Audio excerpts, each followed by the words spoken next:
अब हम बात करते हैं अपना next unit number 2, that is few fundamental concept. ये कुछ टर्म्स हैं ये जो आपको आगे पढ़ने को दिखेंगे आगे चैप्टर्स में, तो आपको यहाँ पे उनके बारे में बताया गया है कि एक्चुअली में वेल्थ क्या होता है, एक्चुअली में मनी क्या होता है, एक्चुअली में मार्केट का मतलब क्या है, इन्वेस्टमेंट किस बारे में बात करता है, ये सारी चीजें आपको यहाँ पे पढ़नी है। तो स्टार्ट करते हैं। First term is wealth. Actually में अगर मैं बात करूं, किसी भी पर्सन से पूछती हूँ तो वेल्थ क्या होता है, तो वो बोलता है कि भाई एक इंडिविजुअल या एक ह्यूमन के बीइंग के पास जो भी गुड्स एंड सर्विसेज अवेलेबल है, जिसमें उसका हक है, जिसमें उसका पोजेशन है, वही वेल्थ कहलाता है।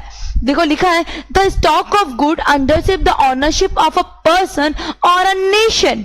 यहाँ पे उन्होंने दो टाइप्स में बांटा है वेल्थ को कि भाई जो गुड्स की जो भी ऑनरशिप है, जो भी हकदार है उसका, या फिर पर्सन होगा, इंडिविजुअल होगा या फिर नेशन होगा, उसी को हम क्या बोलते हैं, वेल्थ बोलते हैं।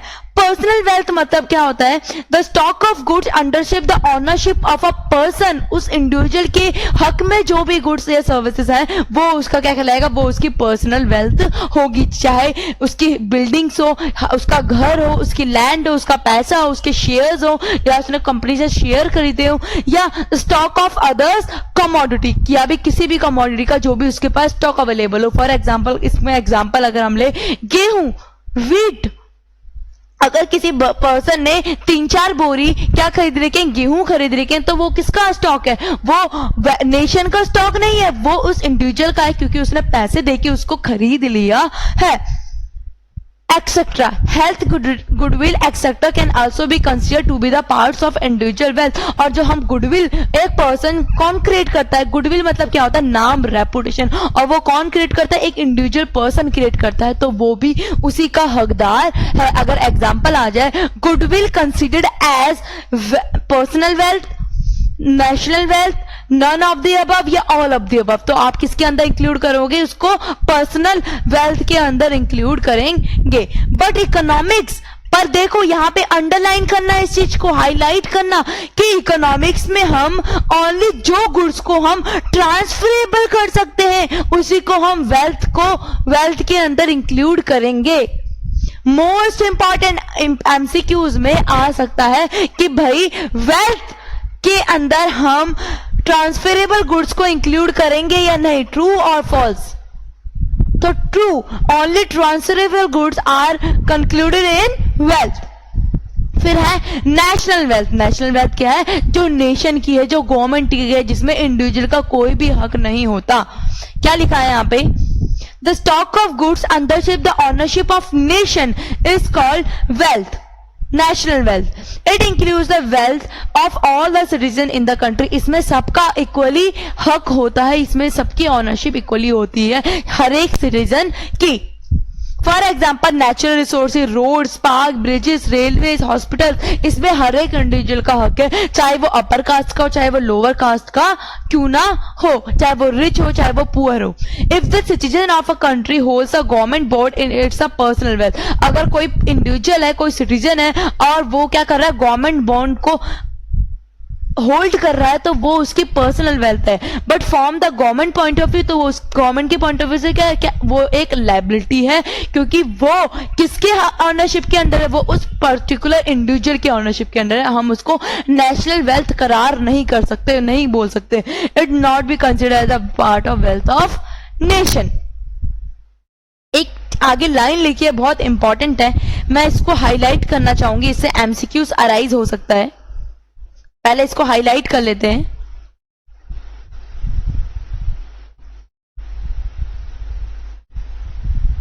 क्या लिखा है, वेलफेयर मीन्स वेलबींग और हैप्पीनेस। वेलफेयर मतलब क्या होता है कि भाई सबको सोशली, सबको खुश रहना और सबके पास हर एक चीज का अवेलेबिलिटी होना।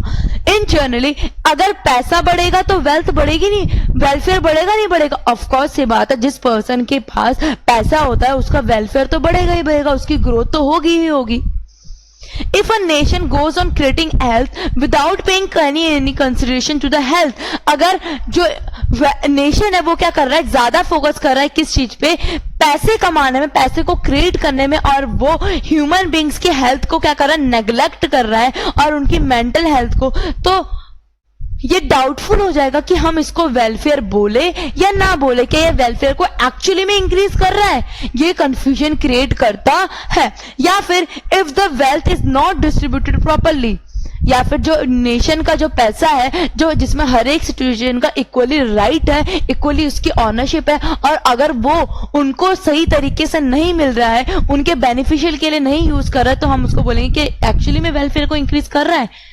तो ये क्या करेगा, डाउट क्रिएट करेगा एक। अब हम बात करेंगे money.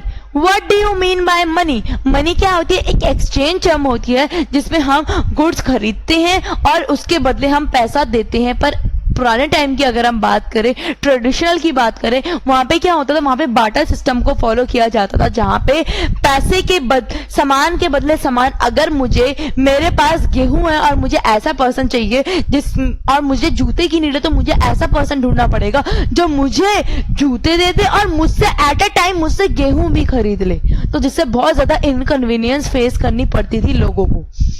Anything which is widely accepted in exchange of goods and in settling debts, कर्जों को भी क्या करने के लिए, सेटल करने के लिए, तो हम उसको मनी कहते हैं। Once upon a time barter system was prevailed। क्या चल रहा था? barter system चल रहा था। Under barter system goods are exchanged for goods। goods के बदले goods को exchange किया जाता था। जैसे for example 1 kg of rice is exchanged for 2 kg of wheat। But if 2 goats are exchanged for 1 cow, the problem of individually crops up। कि भाई 2 गोट और 1 काउ, कितनी बड़ी डिफिकल्टी है। ऑब्वियस ही बात है, 2 गोट होंगी तो 2 बकरियां होंगी, उसकी कॉस्ट ज्यादा होगी एज कंपेयर टू काउ, पर लोगों को देनी पड़ती थी क्योंकि उन्हें उस टाइम पे काउ की जरूरत है और हमारे पास और कोई ऑप्शन भी अवेल नहीं है।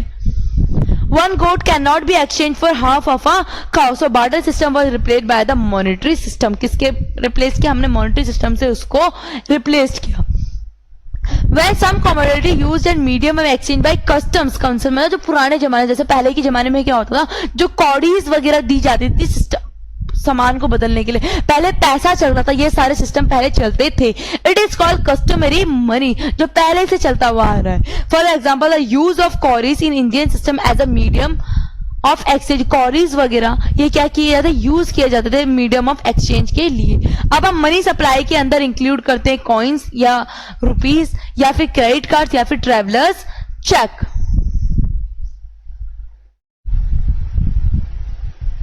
अब बात करते हैं मार्केट की। अगर मैं सिंपल वर्ड्स में बात करूं, मार्केट मतलब कि जहां पे गुड्स एंड सर्विसेज को क्या किया जाता है, परचेज या सेल किया जाता है, जहां जिस जगह पे।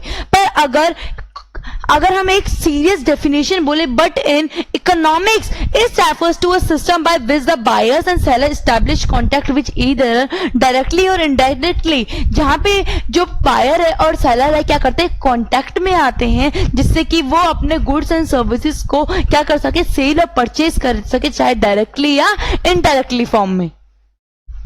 अब फंक्शंस ऑफ मार्केट, मार्केट का क्या काम होता है कि जो पर्टिकुलर गुड्स है या पर्टिकुलर सर्विसेज है उसका प्राइस डिसाइड करना और क्वांटिटी डिसाइड करना कि हमें कितनी गुड्स की सप्लाई करनी है। फिर है मार्केट मैकेनिज्म। मार्केट मैकेनिज्म का क्या होता है, तो जो टोटल सम होता है कि जो टोटल गुड्स हमारे पास अवेलेबल है उसकी प्राइस डिसाइड करना और उसका क्वांटिटी डिसाइड करना कि टोटल क्वांटिटी उसकी कितनी रिक्वायर्ड होगी। हमें पता है प्राइस डिसाइड करने के लिए हम किस पे करते हैं, जहां पे डिमांड और सप्लाई मीट कर रही होती है और हम उसी बेसिस पे उसी क्वांटिटी को क्या करते हैं, सप्लाई करते हैं कि कितनी उस पर्टिकुलर प्राइस पे कितनी सप्लाई की नीडेड होगी।